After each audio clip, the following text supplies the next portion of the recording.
Welcome children. Today I am dealing with some numericals which may be useful for students those who are appearing for NEET JEE exam. First one, germanium and silicon diodes conduct at 0.3 volt and 0.7 volt respectively. So this problem actually comes in semiconductors. So this germanium and silicon are two semiconductor diodes and they conduct at 0.3 volt and 0.7 volt respectively. And one circuit diagram is given here. So here both germanium as well as silicon are forward biased. So forward biased means whenever positive of the diode is connected to the positive of the battery, it is called as forward bias.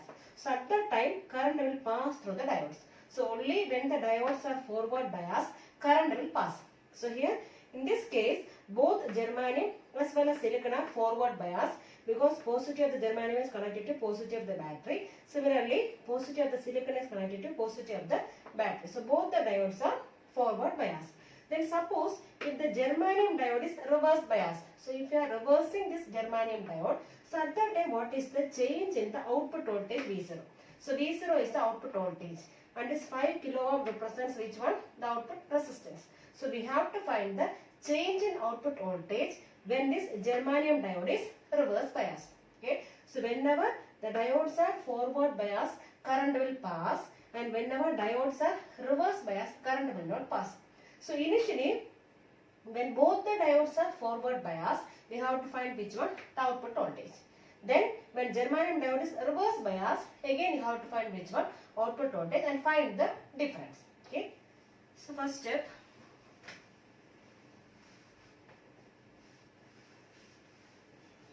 So when both the diodes are forward biased,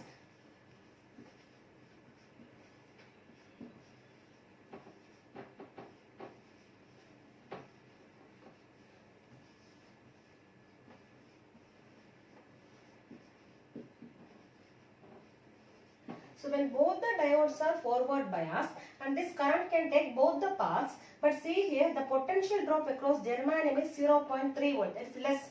The potential drop across germanium is less, and here potential drop across silicon is 0.7 volt. So compared to germanium, the potential drop across silicon is 0.7 volt. It is more only. So this current will take which path? The lower potential drop path. So that means the current will pass through germanium path. So when both the diodes are forward biased, this current will take this germanium path. The reason is potential drop across germanium is less. So this current will take lower potential drop path. Okay. So if both the diodes are forward biased, current will take germanium path. Germanium path. So what is the reason I told you? What is the reason? Because the potential drop across germanium is less. Since the potential drop across germanium is less. So initially when both the diodes are forward biased, current will take which path? The germanium path, since the potential drop across germanium is less. Now in this condition we have to find which one? Output voltage. Okay. So now we have to find output voltage V0.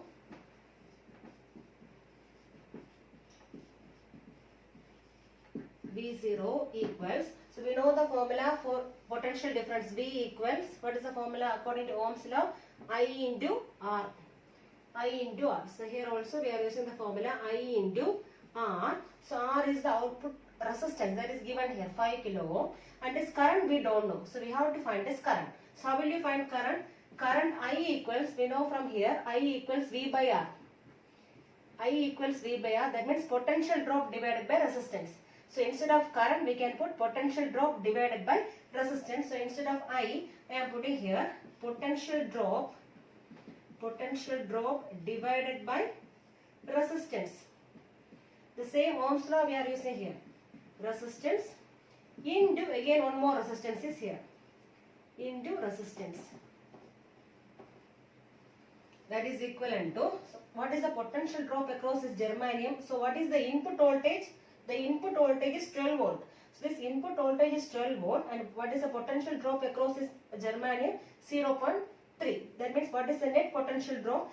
12 minus 12 is the input voltage minus what is the potential drop here? 0.3 divided by what is the resistance? 5 kilo ohm.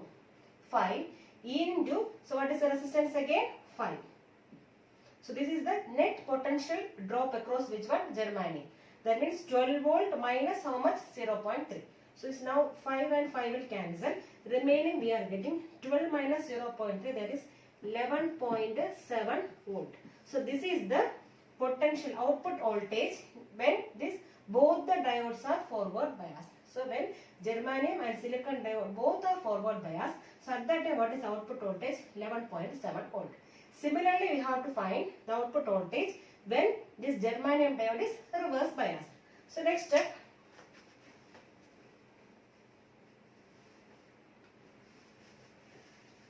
when germanium diode is reverse biased,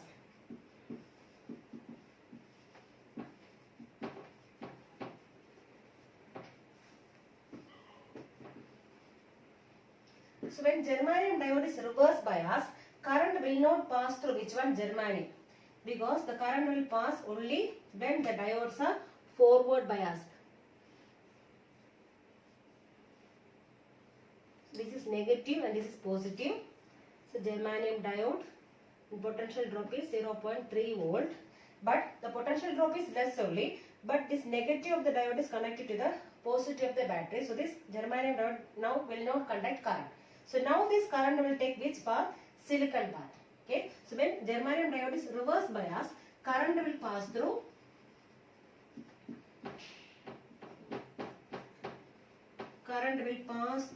silicon path.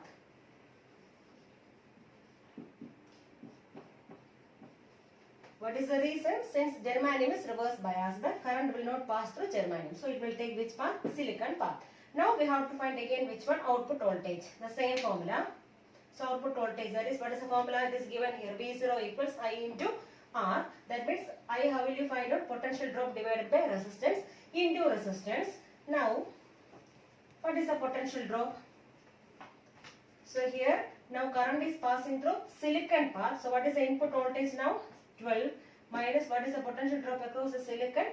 0.7 divided by which one? What is the resistance? 5 into again resistance is 5.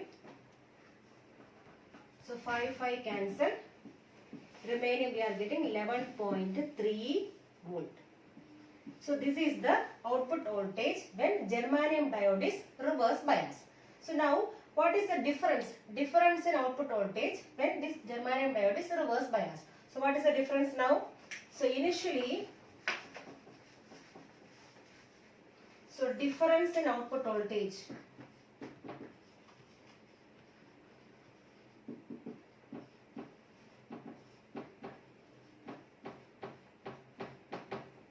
Output voltage equals, so initially when both the diodes are forward biased, so what is output voltage? 11.7 minus when this germanium diode is reverse biased, what is output voltage? 11.3. That means difference is 0.4 volt.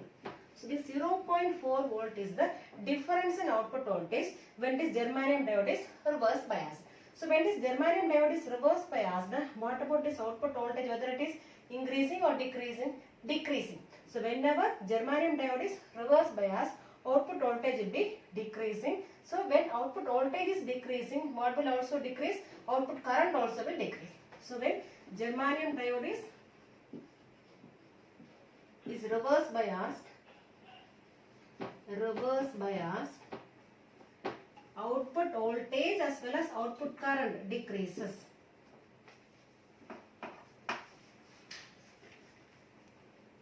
Output voltage as well as output current decreases.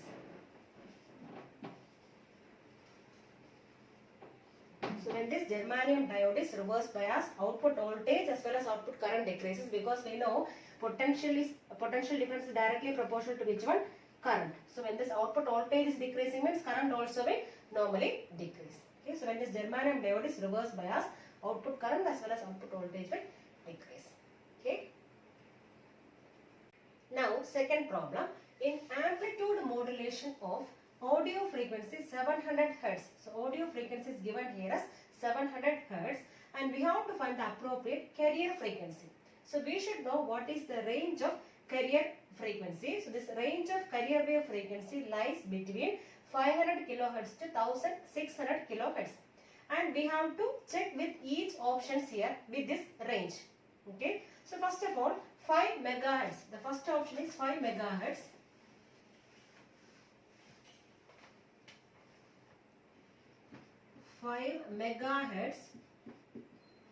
But this range is given in kilohertz. So we have to convert this megahertz into kilohertz.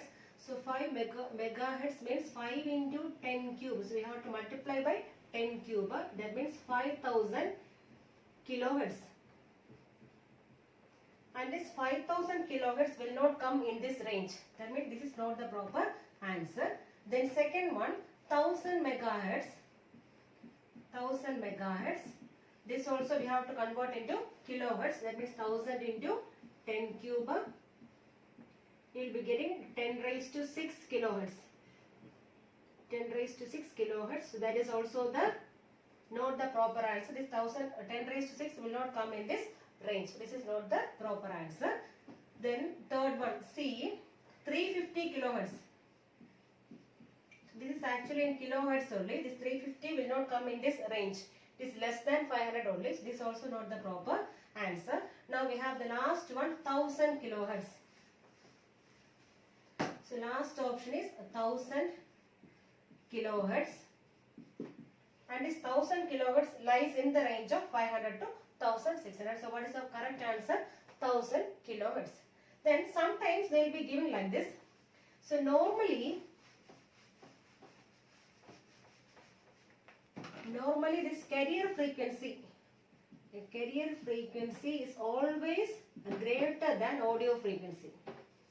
Always greater than audio frequency. So like this also we can check the answer.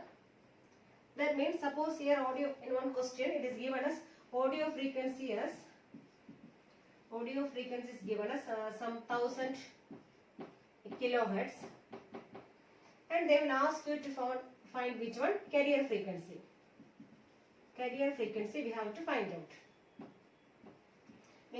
out. And they will be giving options like this. So first one 50 kilohertz.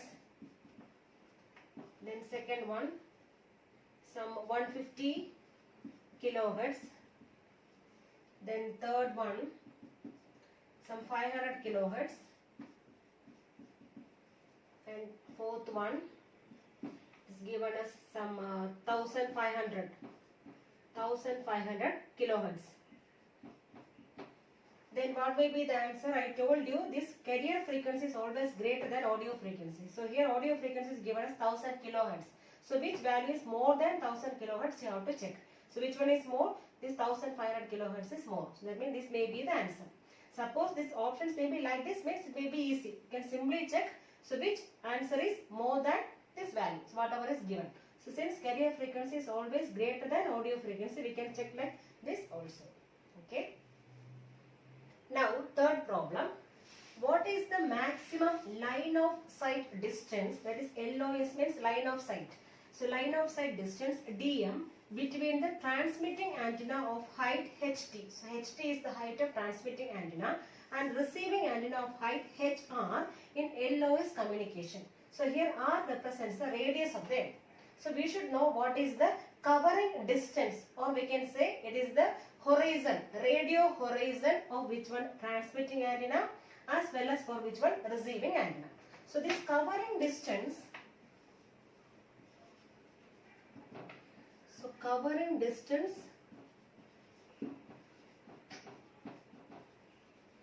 or we can say radio horizon.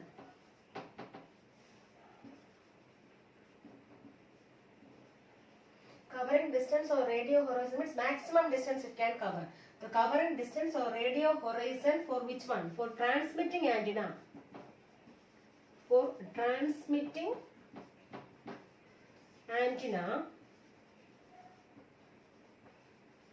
is given by dt distance. Dt equals root of 2r into ht. So here r is the radius of the earth and this dt represents the covering distance, or we can say radio horizon, maximum distance. So the covering distance or radio horizon for transmitting antenna is given as dt equals root of 2 into r. R is the radius of the earth and ht represents which one? Height of this transmitting antenna. Similarly, we have to find which one? Covering distance for which one? This receiving antenna. Okay.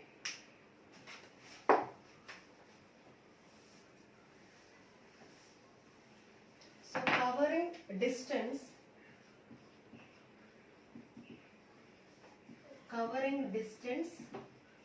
or we can say which one? What is another name? Radio horizon. For which one? For receiving antenna. For receiving antenna is given by so instead of dt we can write here dr because it is a receiving antenna. So dr equals root of 2r into hr. So here hr represents the height of the receiving antenna. Here r represents the radius of the earth. Now they are asking to find which one? The maximum line of sight. The maximum line of sight distance. So maximum line of sight is equal to which one? We have to add these two. So dt plus dr, that is equivalent to root of 2r ht plus root of 2r hr. So this is the maximum line of sight. Maximum LOS means line of sight. Okay. So this formula you have to by heart also, because sometimes they will be giving the values and we have to find this value. Okay. Maximum line of sight. Now fourth problem. The contribution to the total current in a semiconductor due to electrons and holes. So this current due to electrons is given by 3/4 and current due to holes is given by 1/4 respectively. The drift velocity of electrons is 3/2 times that of holes. The drift velocity of electron is given as 3/2 times the drift velocity of which one? Holes. Then what is the ratio between electron concentration as well as hole concentration? That means Ne by Nh we have to find out. Ne means number of electrons and Nh means number of holes, and this ratio of electron to hole concentration we have to find out. Clear? So now we can write the data. So whatever data are given here, I told you it is given. The electron current is given as 3/4 and hole current is given as 1/4. So electron current can be written as IE. So electron current is given as 3/4 and hole current, the current due to the movement of holes, is given by how much here? 1/4.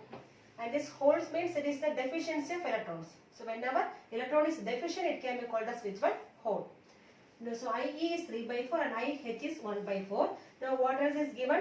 The drift velocity of electrons. Drift velocity V, normally the symbol is VD.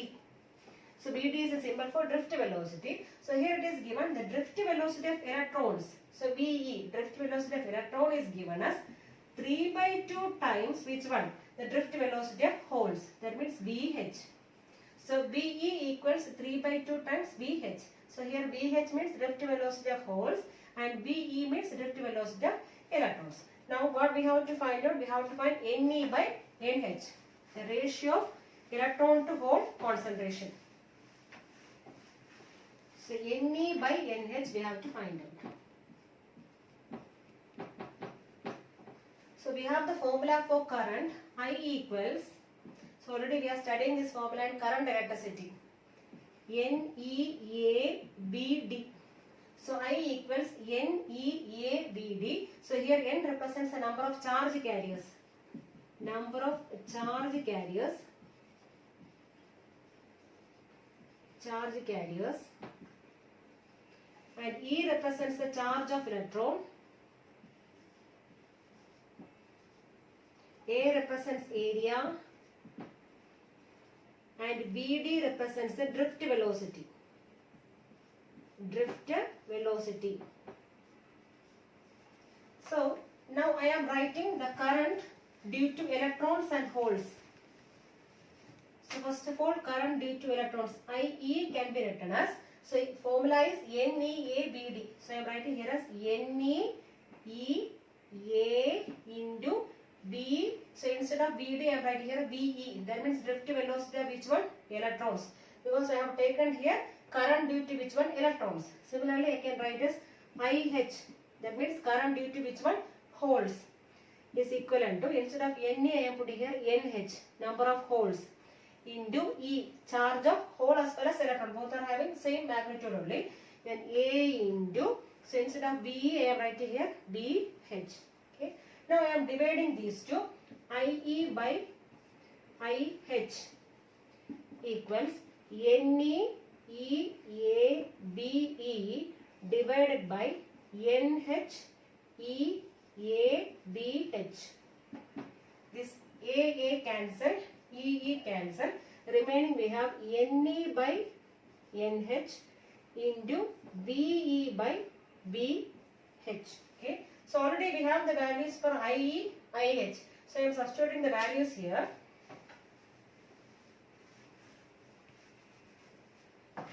So instead of IE we have the value 3 by 4.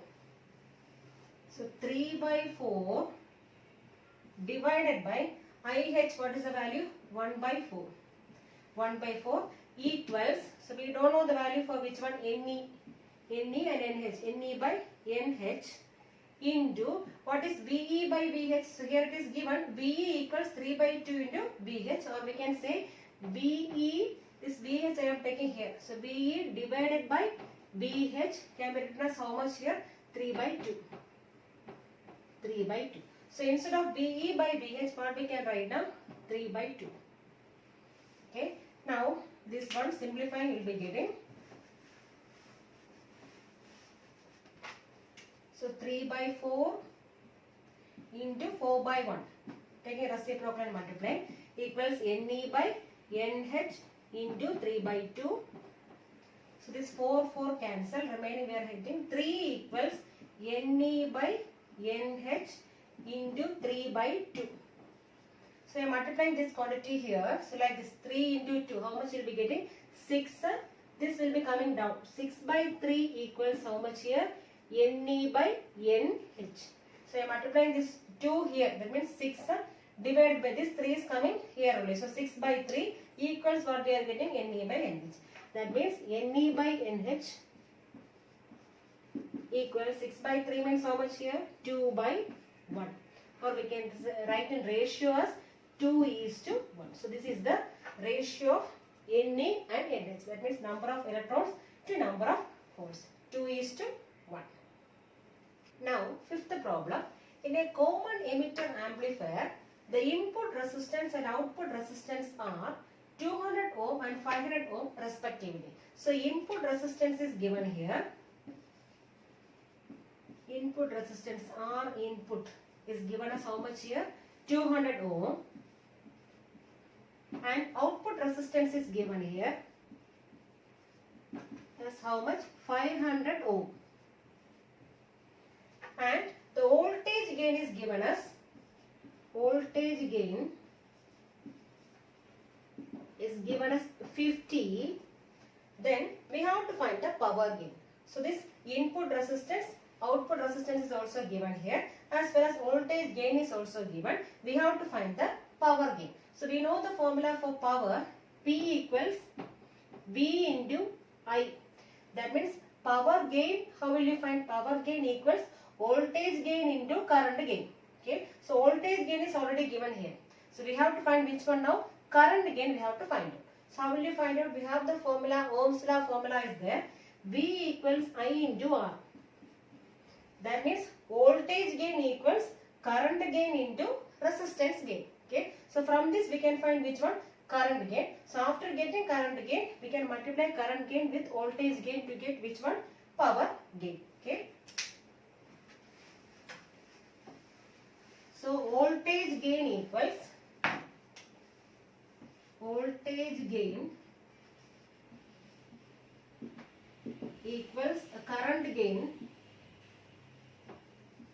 current current gain into resistance gain. Resistance gain. Then how will you find resistance gain? This input resistance as well as output resistance is given here. We have to find which one resistance gain. How will you find? So resistance gain equals output resistance divided by input resistance. R output divided by R input. That means what is R output? 500 divided by how much? 200. So this is the resistance gain. Okay. Now we have to find which one? Current gain. So what is the symbol for current gain? Beta. So current gain symbol is beta. So current gain is beta. Then we have to find out. So I am substituting here now. So voltage gain is given as how much here? 50. So instead of voltage gain I am putting here as 50 equals current gain we don't know. Symbol is beta. So beta into, so what is resistance gain? 500 divided by 200. So from this we have to find which one? Beta. So beta equals, cross multiply, 50 into 200 divided by 500. Okay. Now this 500 and this one cancel. So 1 times this is 10. Then 1 0 cancel. We will be getting as 20. So 20 is the current gain. So we got the current gain as 20. Now what we have to find out? Power gain. So power gain. So what is the formula for power gain? Voltage gain into current gain.